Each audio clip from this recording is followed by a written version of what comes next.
Bab 293. Dalam perjalanan, Chen Ye duduk di belakang Bentley dan menutup matanya rapat-rapat. Embusan udara samar berputar di sekelilingnya. Juya melirik Chen Ye di kaca spion beberapa kali, tidak tahu apa yang dia pikirkan. Dia memiliki status khusus dan tidak pernah menjadi pengemudi sejak dia masih kecil. Hari ini bagus, saya memberikan ini kepada Chen Ye untuk pertama kalinya. Tetapi ketika Chen Ye duduk di belakang, dia bisa merasakan semacam ketenangan pikiran. Mungkin ini adalah aura yang kuat. Tuan Ye, kami akan sampai di sana dalam waktu sekitar 10 menit, kata Juya. Baik. Juya mengemudi dengan sangat stabil dan hampir tidak mengerem, jadi Chen Ye sangat menikmatinya. Tiba-tiba, dua raungan yang sangat kuat datang dari belakang. Juya melirik kaca spion, dan langsung menemukan dua mobil sport Beijing A bergegas menuju. Satu merah dan satu putih, tidak diragukan lagi mereka berlomba. Ketika dia melihat nomor spesifik di plat nomor, wajahnya sedikit memucat. Salah satunya ternyata adalah mobil keluarga seni bela diri Jing Cheng.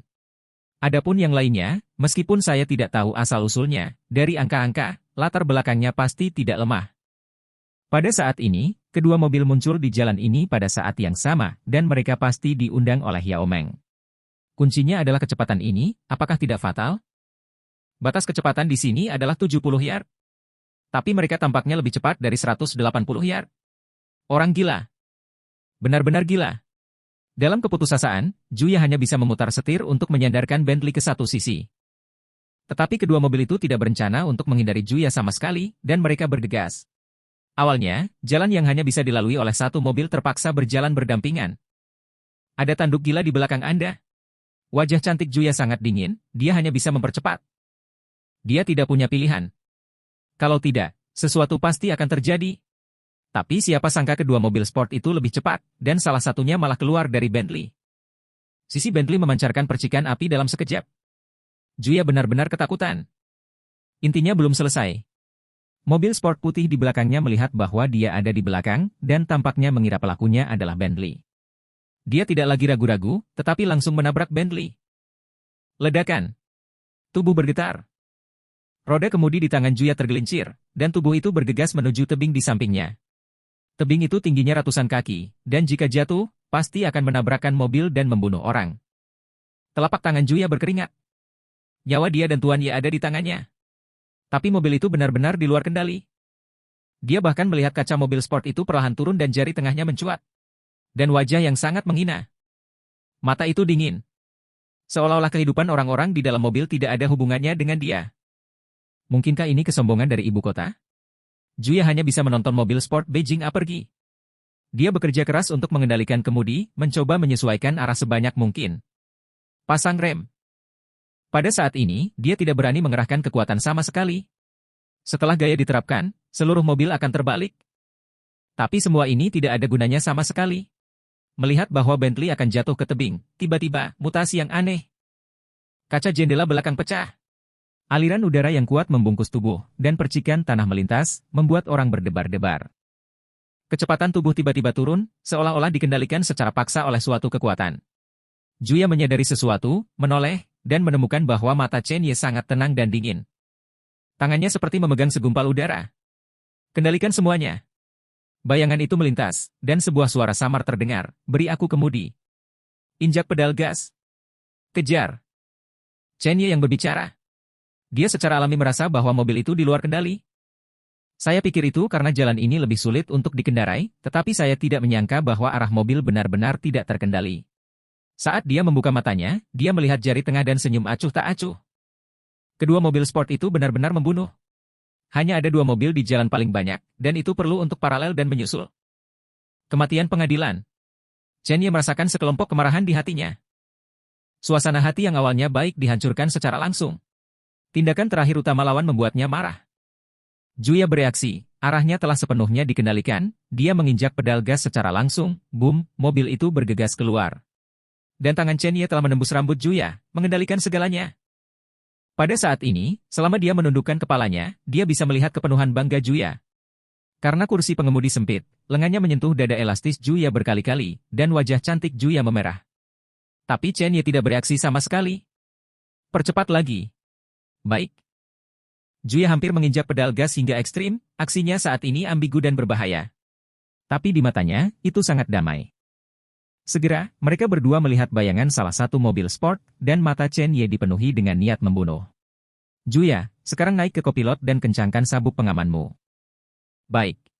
Juya memiliki beberapa keterampilan bela diri kuno, dan datang ke kopilot di satu sisi tubuhnya. Karena mengenakan rok, rentang gerakannya agak besar, roknya terangkat, dan celana dalam seksi merah muda tidak diragukan lagi terungkap.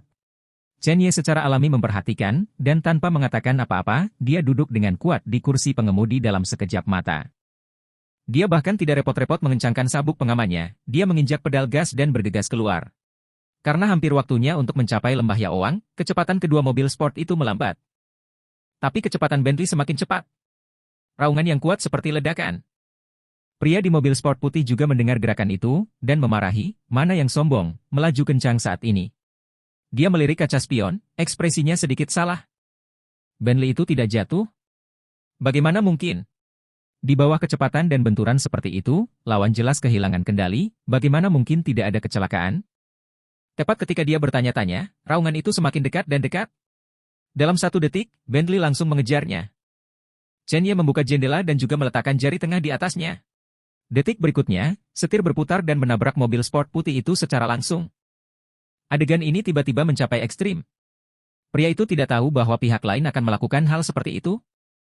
Orang gila. Benar-benar gila. Kali ini giliran dia yang kehilangan kendali atas tubuhnya. Untungnya, dia sudah terbiasa mengemudikan mobil, dan melalui penanganannya sendiri yang baik, dia langsung menstabilkan mobil. Tepat ketika dia hendak mengambil napas dalam-dalam, Bentley bergegas lagi. Ledakan. Dengan dentuman keras, Bentley langsung menjatuhkan mobil sport putih itu. Tubuh mobil sport putih itu langsung menggosok dinding gunung, dan percikannya meledak. Melihat adegan ini, mata pria itu penuh dengan kengerian. Apakah ini mencoba membunuh? Tidak bisa membantunya bereaksi.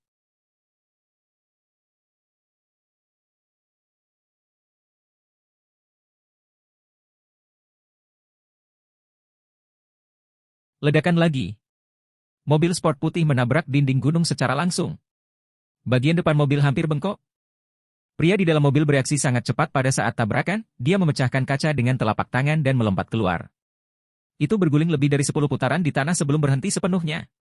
Beberapa detik kemudian, suara ledakan terdengar, dan mobil sport putih itu berubah menjadi api yang mengejutkan. Bab 294. Melihat adegan ini, pria yang turun dari mobil sport putih dengan beberapa memar di wajahnya, punggungnya benar-benar basah. Siapa yang akan memikirkan hidup dan mati dalam satu pikiran? Dia menatap Bentley yang diparkir perlahan di sisi jalan. Mata bersinar dengan niat membunuh yang dingin. Sejak dia lahir, tidak ada yang berani memukulnya dengan gagasan untuk melarikan diri. Dia sangat marah saat ini. Konsekuensinya sangat serius. Matanya tertuju pada plat nomor Bentley Provinsi Jiangnan. Jika itu adalah lisensi Beijing, dia mungkin sedikit lebih takut. Adapun plat nomor Provinsi Jiangnan, hehe, dia benar-benar tidak menyukainya. Niat membunuhnya luar biasa, dan dia berjalan menuju Bentley selangkah demi selangkah. Mobil sport merah lainnya di depan juga melihat kecelakaan di sini dan buru-buru memarkir mobil ke samping. Pintu terbuka, dan seorang pria dengan kepala 1 inci keluar dari mobil. Pria berkepala 1 inci itu memiliki nafas seni bela diri yang bagus. Dia melirik Luo Ziyu yang mengancam, dan kemudian ke mobil sport yang berubah menjadi api, mengerutkan kening. Mengalami kecelakaan mobil? Di kejauhan, pintu Bentley juga terbuka. Juya dan Chen Ye berjalan satu demi satu. Luo Zicheng sedikit terkejut ketika dia melihat seorang wanita cantik berjalan keluar dari mobil. Tapi itu hanya sesaat, matanya yang dingin tertuju pada Chen Ye. Sangat halus darah dan ganas. Bagaimana kamu mengemudi? Tahukah kamu bahwa aku hampir membunuhku barusan? Apakah kamu tahu siapa aku, ayah? Orang-orang yang tidak bisa kamu ajak main-main. Luo Zi mengutuk dan meraung. Chen Ye tidak berbicara, menyalakan rokok diam-diam, dan hanya melihat ke pihak lain dan mengutuk. Terlihat tenang. Tapi Juya bisa merasakan niat membunuh yang dingin ini dengan acuh tak acuh. Mata Juya jatuh pada tubuh Luo Zi lagi. Dia tahu. Ini memang rumah. Meskipun Luo Ziyu adalah tuan muda yang paling tidak kompeten di keluarga Luo, tetapi di belakangnya ada raksasa. Pulang di ibu kota terkenal picik. Jika Luo Zi mengalami kecelakaan, konsekuensinya akan sangat serius. Meskipun Juya sangat marah dengan Luo Ziyu, tetapi dia menimbang pro dan kontra dan tahu bahwa orang ini tidak boleh terpancing. Chen Ye bahkan tidak bisa memprovokasi dia. Fondasi dan kekuatannya masih belum stabil, dan bahkan posisi orang nomor satu di provinsi Jiangnan belum mapan. Begitu dia menyentuh keluarga-keluarga itu di ibu kota, tentu berbahaya. Juya tersenyum dan buru-buru berkata kepada Luozi, "Luo Xiao, ada kesalahpahaman di sini." Luozi tidak membelinya sama sekali, dan langsung memarahi, "Aku salah mengerti ringgitmu. Keparat sialan, tunggu sampai aku menyelesaikan anak ini, dan kemudian aku akan mempermainkanmu sampai mati." Sial. Dia mengucapkan banyak kata-kata umpatan, dan aura kekerasannya terus-menerus memancar.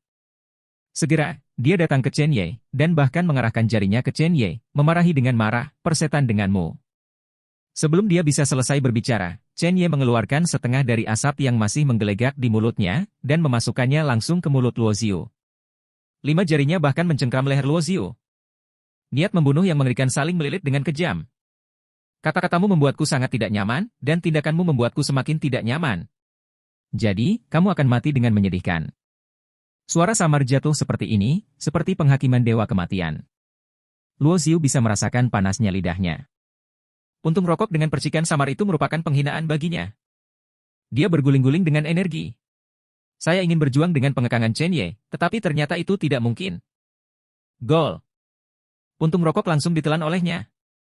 Matanya melebar, dan dia berteriak dengan suara serak, "Kamu berani menyentuhku, kamu sedang mencari kematian, aku seorang tunawisma." Sebelum kata-kata itu selesai, Chen Ye menampar wajah lawannya dengan pukulan backhand.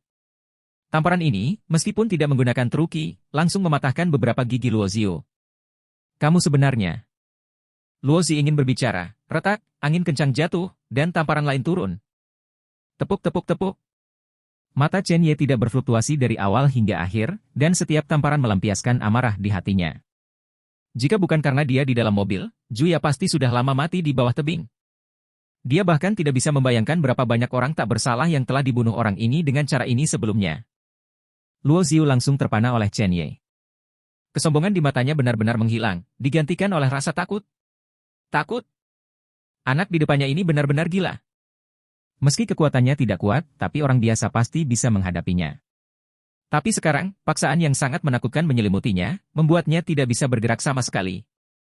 Dia tahu betul bahwa pemuda ini pasti master seni bela diri. Karena Anda adalah master seni bela diri, tidakkah Anda tahu bahwa ibu kota sedang turun? Masih memindahkannya seperti ini? Bang! Chen Ye memukul mundur dan menghancurkan Luo Ziyu langsung ke tanah. "Saya awalnya keluar hari ini dan tidak ingin membunuh orang, tetapi sekarang saya berubah pikiran." Chen Ye merasa ingin membunuh. Jika putra ini tidak membunuhnya, dia pasti akan membalas dendam. Mungkin juga membunuhnya secara langsung. Jangan terlalu banyak bermimpi di malam hari. Apa? Luo Ziyu benar-benar ketakutan.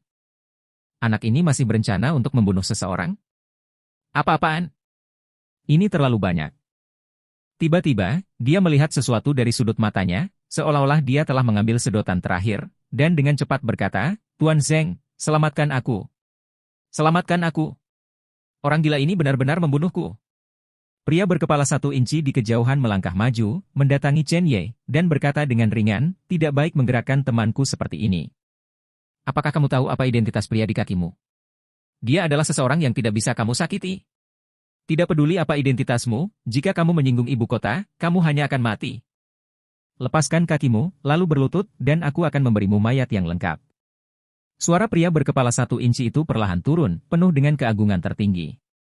Dia berpikir bahwa Chen Ye akan melakukan hal yang sama, tetapi dia tidak menyangka bahwa Chen Ye tidak memperhatikan sama sekali, dan langsung menginjak tubuh Luo Ziyu. Retakan. Patah tulang. Luo Ziyu memuntahkan darah dari mulutnya. Meski tidak mati, tapi terluka parah. Mata pria berkepala inci itu sangat dingin, dan niat membunuh datang ke arah Chen Ye. Pengadilan kematian. Chen Ye tidak bergerak, dan ada sedikit kegembiraan di matanya. Tepat saat telapak tangan lawan hampir jatuh, dia berkata, kecepatannya terlalu lambat. Ketika kata-kata itu jatuh, Chen Ye membuka 5 jarinya, seolah merobek udara, dan meraihnya ke depan. Tanda cakarnya sangat kuat dan keras, dan itu hanyalah sambaran petir. Pria dengan kepala 1 inci tidak bisa bereaksi sama sekali. Retakan. Suara retak tulang yang renyah dan mengejutkan itu seperti suara petasan, tiba-tiba beriak di udara. Telapak tangan pria berkepala 1 inci itu langsung patah. Tulangnya bahkan lebih terbuka, dan darahnya secara bertahap diwarnai. Pada saat ini, Luo Ziu yang setengah mati dan pria berkepala 1 inci yang terluka tercengang, seperti hantu. Bagaimana bisa? Kecepatan dan kekuatan anak ini benar-benar menghancurkannya. Dalam teror tak berujung di antara keduanya, 5 jari Chen Ye menembus lagi dan langsung tertekuk di bahu pria berkepala pendek itu. 5 jari menembus bahu seperti batang baja. Lalu tiba-tiba meledak menjadi kekuatan. Ledakan. Tubuh pria berkepala jengger itu langsung menabrak mobil yang diparkir di sebelahnya.